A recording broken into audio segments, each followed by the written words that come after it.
종잣돈 1억을 모은 1인 가구입니다. 네, 싱글이시고요. 와우. 서울에 이 1억 가지고 오피스텔 사도 될까요?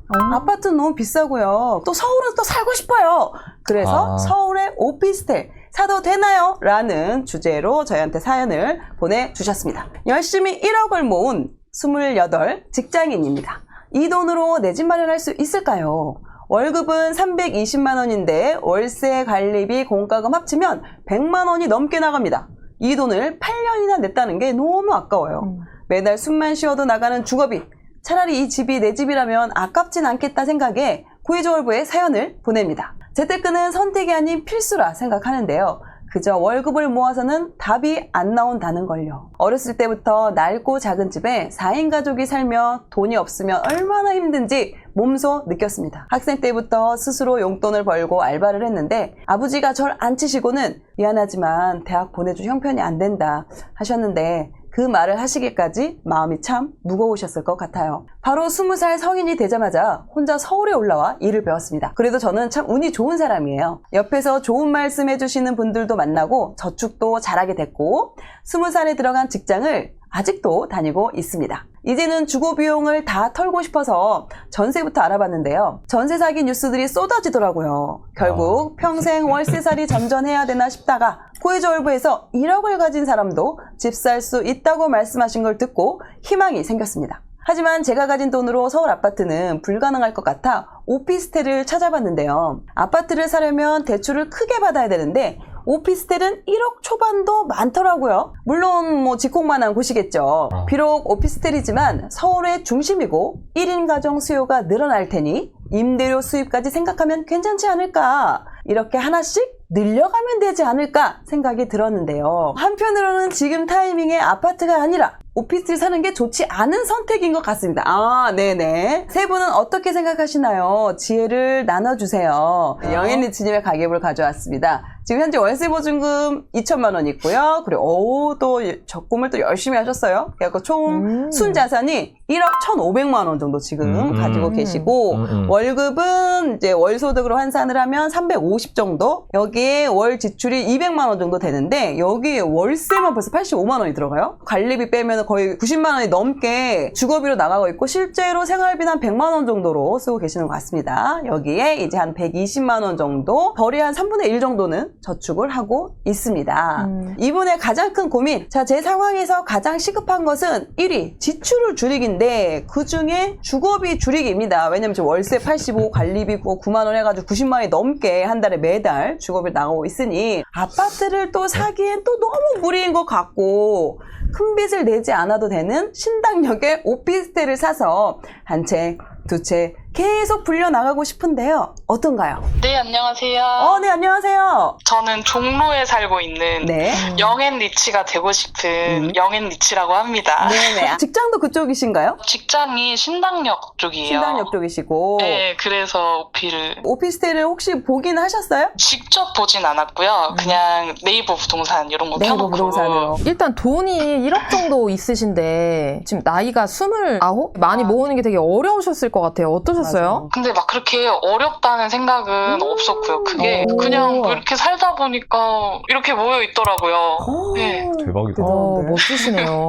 어떤 계기로 이렇게 돈을 좀 모으게 되셨어요? 그게 중요하지. 네. 주변에서 너 저축 꼭 해야 된다. 꼭 해야 된다라는 말을 많이 해줘가지고 근데 뭐 저축을 내 월급 가지고 이만큼 해서 뭘 할 수 있을까 했는데 일단은 했어요. 근데 하다 보니까 이렇게 왔습니다. 여기까지. 네. 꾸준함으로 돈을 모아 나가다 보니까 1억 정도의 돈이 모였고 서울에 좀 집을 마련하면 출퇴근도 쉽고 하니까 좀 찾아보니 서울에 오피스텔까지 좀 고민이 들어가신 것 같죠? 맞아요. 네, 맞아요. 이제 그래서. 전세를 알아보다가 네. 아파트 전세는 또 비싸니까 근데 오피스텔 매매가가 전세가랑 거의 같은데 이럴 거면 사는 게 낫지 않을까? 라는 생각이 들더라고요.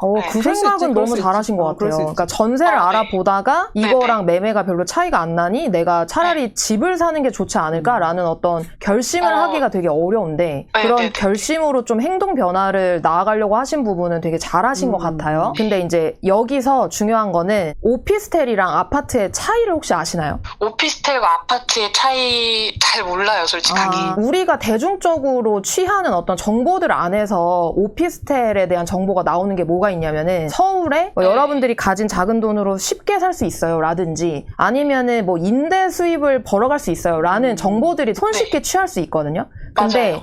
그런 정보들은 되게 많은데 오피스텔에 관련된 진짜 정보, 오피스텔에 관련한 진짜 특징들은 잘 얘기를 안 해요. 그러니까 그게 이제 어떤 거냐면은 잘 안 팔려요. 아파트보다. 매도하는 거에 대한 수요가 아파트보다 작기 때문에 아파트랑 오피스텔이랑 같이 나온다라고 하면은 사람들이 아파트를 먼저 사지 오피스텔을 먼저 사진 않아요. 예를 들어 전세로 들어간다라고 하면은 전세 자금 대출 일으켜서 뭐 2억 뭐 이렇게 3억 해가지고 들어가야 되잖아요. 그러니까 오피스텔 안 들어가고 다 대부분 아파트를 선택해요. 그러니까 오피스텔은 월세 세팅밖에 안 돼요. 그러니까 작은 돈으로 들어오는 사람들만 오피스텔을 들어가려고 하는 거거든요. 근데 그거를 오피스텔에 대한 장점으로 되게 소구를 많이 하죠. 오피스텔을 매수를 하시고 이거를 팔아가지고 내가 좀 갈아타기를 해보겠다라고 하시면 아파트보다 안 팔리기 때문에 그 부분에서 되게 어려움을 겪으실 수가 있어요. 사이트 들어가서 보니까 그래프가 막 한 10년 전 가격보다도 오히려 막 떨어져 있거나. 근데 맞아요. 봤는데 맞아요. 그래프를 보고서도 좀 오피스텔을 그래도 하고 싶었던 어떤 이유가 있으실까요? 내가 가진 돈으로 빚을 거의 안 내거나 적게 내서 살 수 있으니까. 그리고 나중에 월세를 받아도 되니까? 라는 그런 그냥 엄청 막연한 생각에. 네네. 그러니까 맞아요. 이게 또 빚을 갑자기 또 내려고 하다 보면은 부담과 이제 두려움으로 다가오다 보니까 빚을 안 내는 방향으로 생각을 하게 되는 경우가 있는 것 같아요. 자연스러운 과정이라고 생각하는데 여기서 중요한 거는 빚이 내가 감당 가능하지 않는 빚이 문제인 거지. 내가 충분히 감당 가능하다라고 하면은 이 빚도 레버리지해서 오히려 내 자산을 불려나가는 데 도움되는 방향으로 사용을 할 수가 있거든요. 이게 내가 어느 정도를 해야 감당 가능할까? 그쵸? 맞아요. 월급이 많은 것도 아니고 내가 어디까지 감당할 수 있을까? 뭐 이런 생각도 들고요. 맞아요. 그래서 감당 가능한 빚의 수준을 제가 좀 같이 계산을 해보려고 하는데 지금 월세를 85만 원 내시잖아요. 이 정도의 월세를 내고서도 지금 저축이 가능하시잖아요. 150만 원 정도. 네네. 그래서 원리금을 한 95만 원 정도를 낸다라고 하면은 대출이 감당 가능한 수준이 한 1억 7천에서 1억 8천 정도가 나오시더라고요. 이거를 이제 역으로 한번 계산해서 내려와 볼게요. 내가 예를 들어 3억짜리 집을 산다. 주택담보대출을 처음 무주택에서 유주택으로 갈 때 70%에서 80%가 나와요. 한도가. 네네네. 그러면은 3억짜리 집을 산다라고 하면은 대출이 그냥 80%라고 치면 2억 4천이 나오거든요. 근데 서울 지역에 내 집 마련을 한다라고 하면 나라에서 그냥 방 개수에 따라서 대출 한도를 막아놓는 게 있어요. 이렇게 빼요. 방공제라고.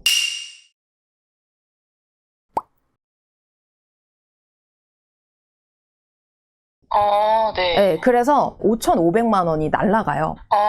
네, 그래서 이제 대략 계산을 하면은 한 1억 8천 정도가 나오거든요. 대출을 너무 많이 일으키지 마라고 이제 정해놓은 거라 2억 4천에서 5,500 빼면은 한 1억 8천 정도가 나오고요. 이거를 금리가 4%라고 계산을 했었을 때 원리금이 한 95만 원 정도가 나와요. 충분히 감당 가능하고 거기에다가 이제 저축까지도 가능한 금액이 되는 거죠. 그러면 1억 7천에서 1억 8천 대출을 일으킨다라고 했었을 때 가지고 계시는 종잣돈이 1억 1천 정도 되시잖아요. 여기에다가 이제 대출 가능한 금액을 붙였을 때 예산이 2억 9천에서 3억 정도가 나오는 거죠. 3억까지도 내 집 마련의 예산을 볼 수 있다. 영앤리치님 그 회사가 신당역 주변이다 보니까 제가 찾아보니까 중랑구에 한 10평대 아파트 6호선 역세권에 도보로 한 10분에서 15분 정도 왔다 갔다 할 수 있는 아파트가 10평대가 한 3억 초반 정도 하거든요.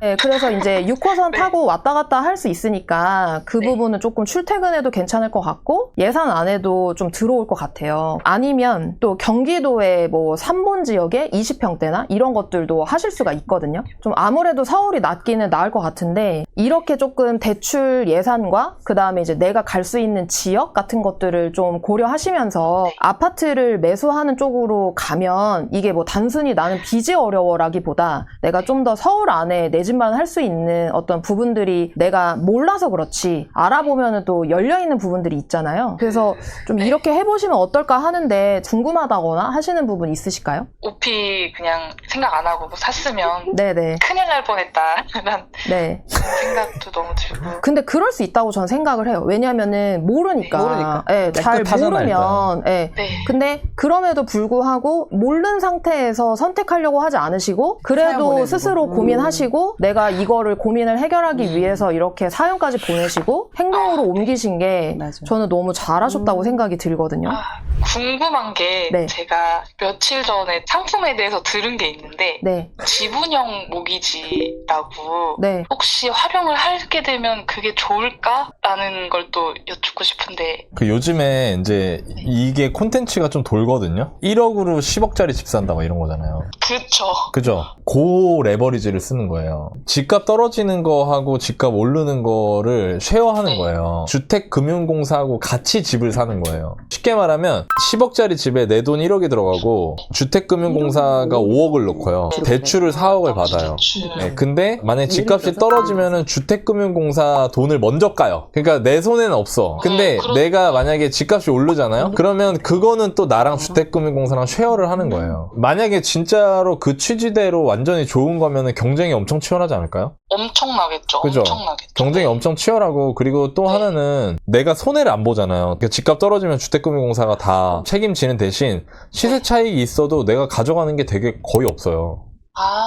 그러니까 뭐냐면 세상에 공짜 없다 이거예요. 그리고 또 하나는 이런 제도가 나왔을 때는 초반에 혼란이 어느 정도 가시고 나서 괜찮다는 게 검증이 되면은 트라이 하셔도 되고요. 그리고 또 하나는 우리 사연자분이 너무 준비가 안 된 것 같아요. 일단 급하게 마음 먹고 하시지 마시고요. 사실 자모님이 이제 얘기해 준 거를 그대로 하시다 보면 해결이 잘 안 될 거예요. 왜냐면 본인이 집을 볼 줄을 모르기 때문에. 그러니까 여기 가면은 이거 너무 낡은 거 아닌가? 막 너무 막 주차 이런 거 안 좋은 거 아닌가? 여긴 경기도인데 괜찮아? 막 이런 본인이 확신하는 거에 그 걸림돌이 되게 많을 거거든요. 3억 정도의 주택이면 사실 아파트 치고는 저렴한 가격대에 속하거든요. 근데 이런 아파트들 같은 경우에는 제가 보기에 짧은 시간 안에 급격하게 가격 변동이 있을 것 같진 않아요.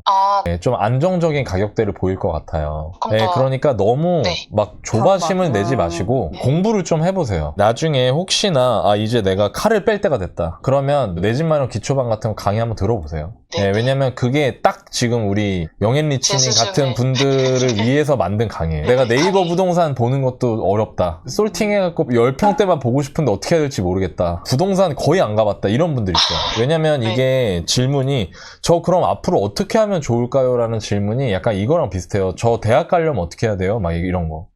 그쵸. 네, 그러니까 너무 뭉툭하기 때문에 이거를 얘기하려면은 제대로 얘기해 주려면은 4시간, 5시간짜리가 되는 거예요. 그러니까 지금은 이제 내가 내 상황을 인식을 했다. 다행히 내가 OP로 빠질 뻔한 거를 자모님하고 코크님이 이렇게 손을 넣어가지고 건져줬다. 감사합니다.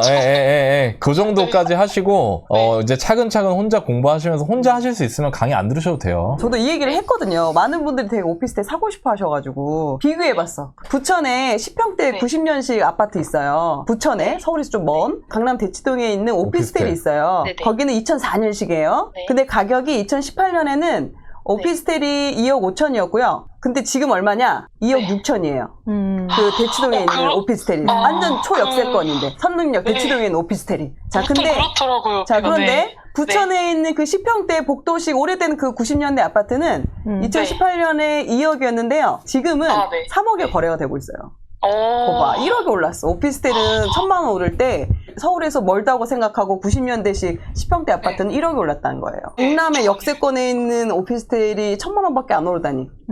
그러니까요. 그러니까 이런 거에 대한 그냥 기본적인 걸 너무 이제 모르고 계신 상황이잖아요. 그쵸? 자, 요것만 알아도 우리 일단 오피스텔은 안 보거든.